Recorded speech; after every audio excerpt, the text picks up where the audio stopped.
Hello guys, here I am back with a small video about quantum mechanics, quantum physics technically, but whatever. Uh, I'm looking at the performance of the last video and it's just like 3 viewers, and that's fine because I didn't really promote anything. But if you do see this video, please subscribe to the DVO Rant or the TLDR Rabbit Hole channel, or Devious City channel if you want to. Suggest subjects in the comments if you want below. In the inevitable case that I do mess up information, please let me know. And please, when you do let me know, please stay respectful in the comments. Stay respectful to your peers, to the others also commenting, and also to the subject matters that I talk about. Like sometimes we talk about humans, people, demons, things, and they need to be respected too, you know? In any case, we're going to talk about quantum mechanics. What is quantum mechanics? Quantum mechanics is the fundamental physical theory that describes the behavior of matter and light at atomic and subatomic scales. Not only light, but also electrons, because they basically are around the same scale and thus behave a very similar way. What we're not going to do is we're not going to go too deep into the calculations and stuff, but what I'm going to hit is Schrödinger's cat, the double-slit experiment, and the observer's fallacy, and also some quirks that happened. And I'm not talking about quarks, I'm talking about quirks that happen when we talk about these kind of information. So, like I said, I am not going to talk about too heavily the calculations of things. I'm a electrical engineer myself. I have done these calculations before, or at least seen these calculations before. I am not ready to do them again because I am not that deep into the education system to tell you about that or do the calculations for you.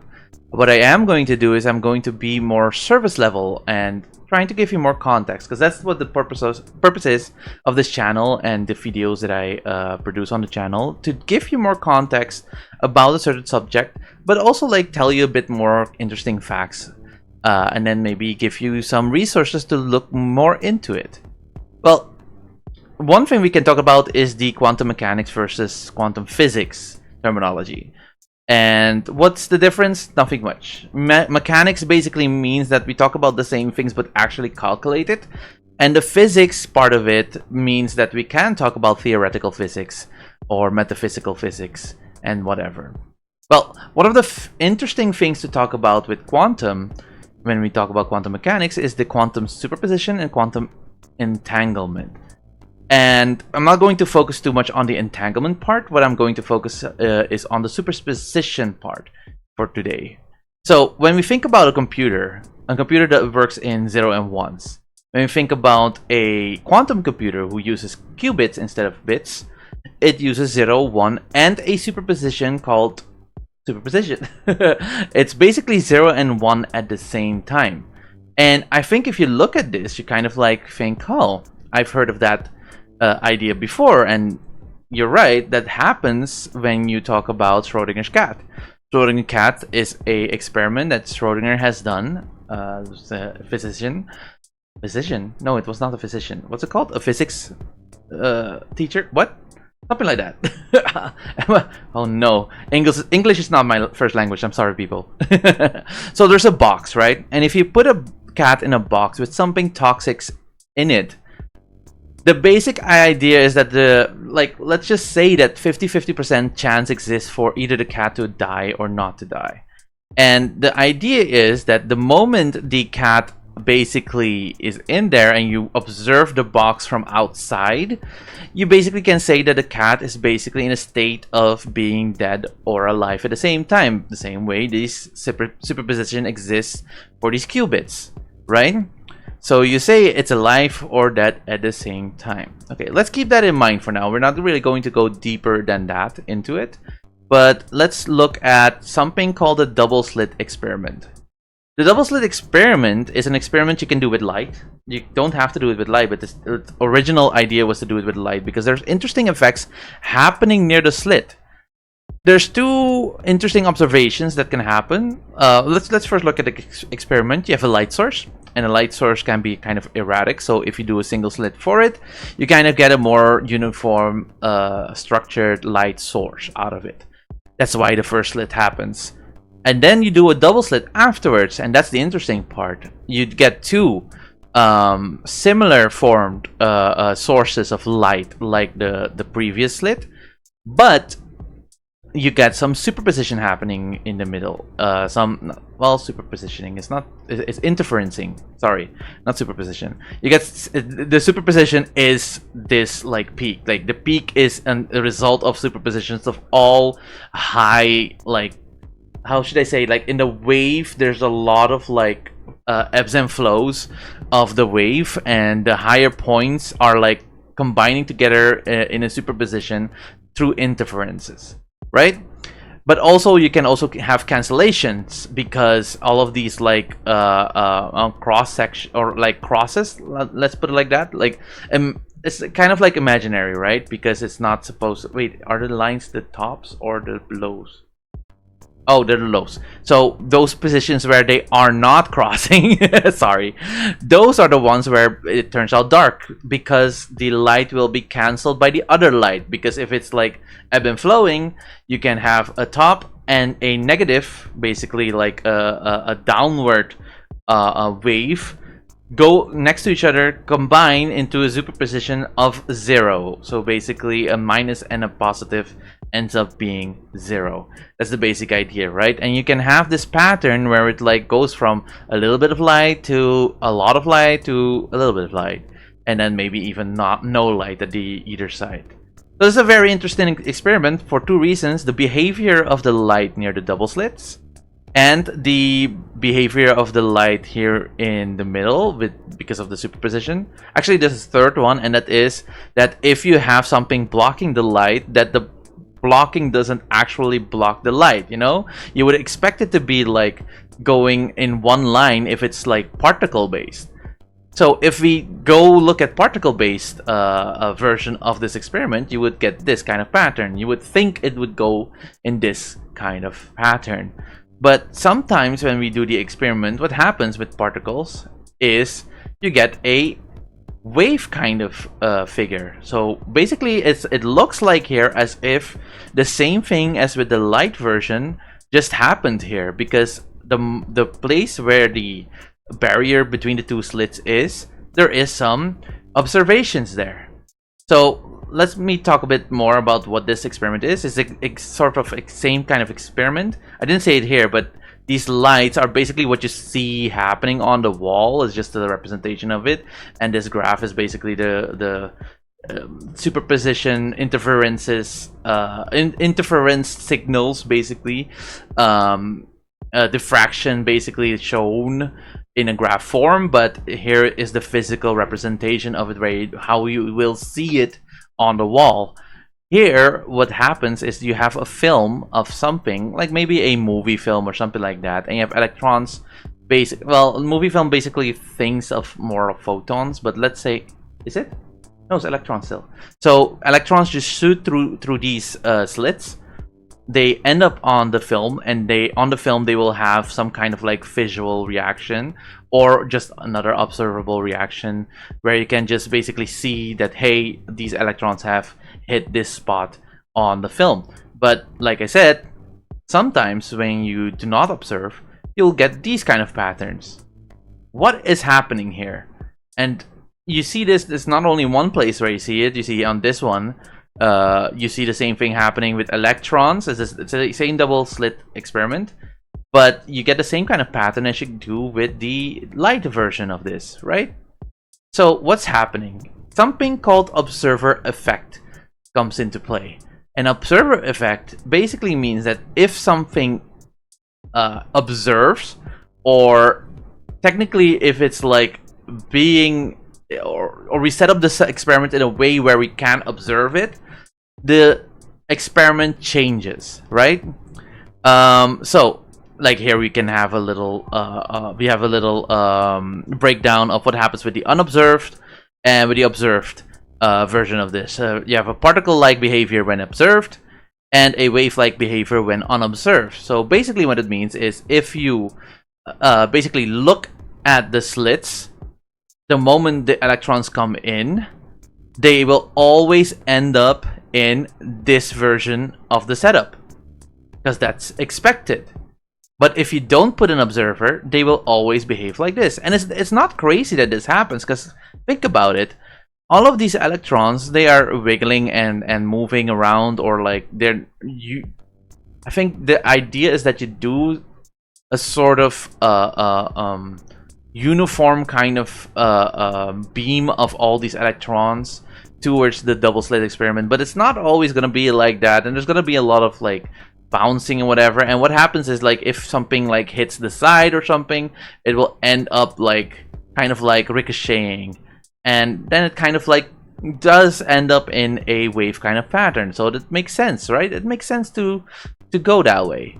But if we do look at it, and we look at every slit, and we look at all the electrons coming in, they do end up in the same place. So we at some point have to see the electron to know, oh, it's going to end up in the right place, as we kind of expect or not expect. You know what I mean? It's like it's kind of an awkward situation. Well, the explanation for that is rather simple.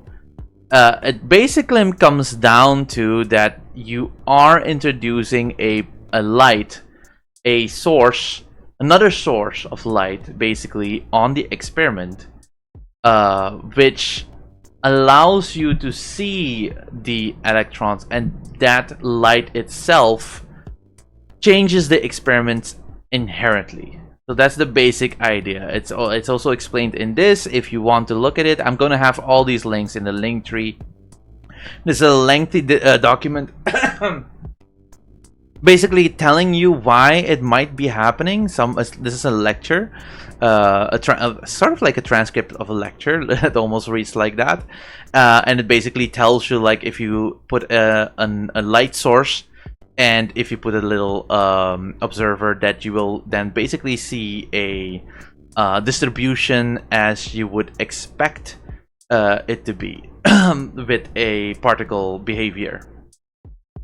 Well, so that's a good thing, right? So it's explained. So it's not too hard to kind of like see why this is happening. But what it does make you feel is that, you know, okay, it's still something weird, because if we need a light source to observe our universe, but the introduction of a light source makes the universe work differently, then how do we say the observable universe is now, you know, has a standard deterministic kind of way of working? Because now you have to measure if there's a light source or not, or the light source in the experiment is significant enough for it to be changed or not. And that's where we that's not where we come here. Sorry, I did this in the wrong order. So when we think about those kind of things, we have to think about the difference between classical and quantum physics. Quantum physics, or let me say classical physics, basically is very deterministic. If you do the experiment 1,000 times, you'll get 1,000 times the same outcome. But when it comes a bit too probabilistic,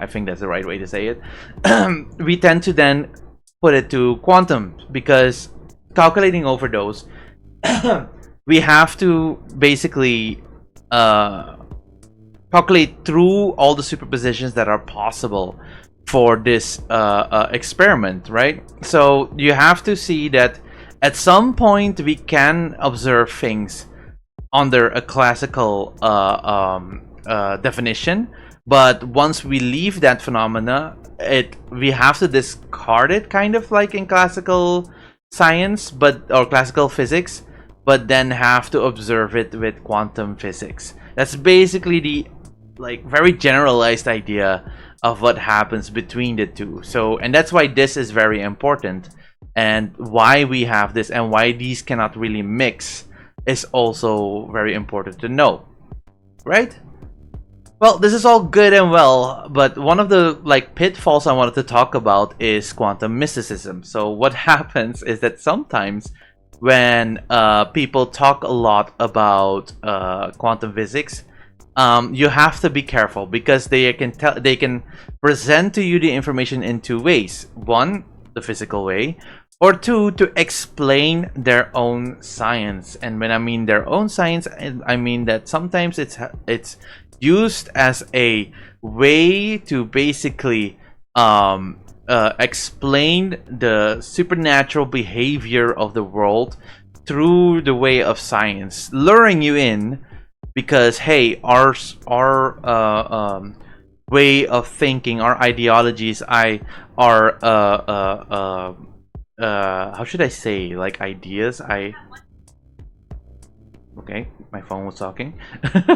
My yeah, I think ideology is the best way to say. I was gonna say, like, our spiritualistic ideas. I think that's what specifically I wanted to talk about. It's very much based in quantum science, and you see, it's kind of like hijacks the quantum physics for the pseudoscience to make sense. And you know, if someone already doesn't listen to all of the quantum mechanics or all of the big texts, or it's too long didn't read, what keeps him from listening to some guy trying to explain it to him, but also put a little spiritualism twist on it? You know what I mean? So yeah, I would say be careful of what you read online about quantum mechanics, because sites like this, Medium, if you read through it and if you see all the AI art that is on it, it's very much just trying to bring together a lot of the information that is out there, and maybe they bringing together is good, but then also making it part of the pseudoscience that they are trying to promote for you to follow their beliefs and ideologies, and that might be very dangerous. So that's basically all I have to say for today on quantum mechanics. Like I said, it would help me out if you subscribe to the TV Rant and the TLDR Rabbit Hole channel. If you have any suggestions, please leave them in the comments below. If I've messed up any information, and I might have messed up some information here, but I tried my best to stay on topic or keep things in the real. What? How am I talking? But yeah, in any case, even if you have anything to say or have any criticism on what I'm saying, please try to stay respectful. I'm not talking about me specifically. I'm just talking about people also in the comments, people I talked about, and anything else. And yeah. Oh my god, this was kind of like heavy on my head. It's like it's such a small thing, but I'm just not used to talking about these kind of subjects for such a long time. I used to teach, actually, and I haven't done it in a long time, so I need to get into it again. I need to make more videos, but it's like research takes a long time. Even, like, usually when you do teaching, you already have your set material and you just do your material, right? But here, you have to make your material and then present it, and then you throw it away and make new material. So, you know, it ends up being like that. But oh well. Hey, tell me if it was at least comprehensible in some way. I am very sorry that I sometimes my brain stutters. I have ADD, sorry. So in a panic situation sometimes like this, I end up losing words or stuttering my words, and I'm trying to, through this, also work a little bit on that. So hey, thank you for watching, and yeah, let's get to the next one.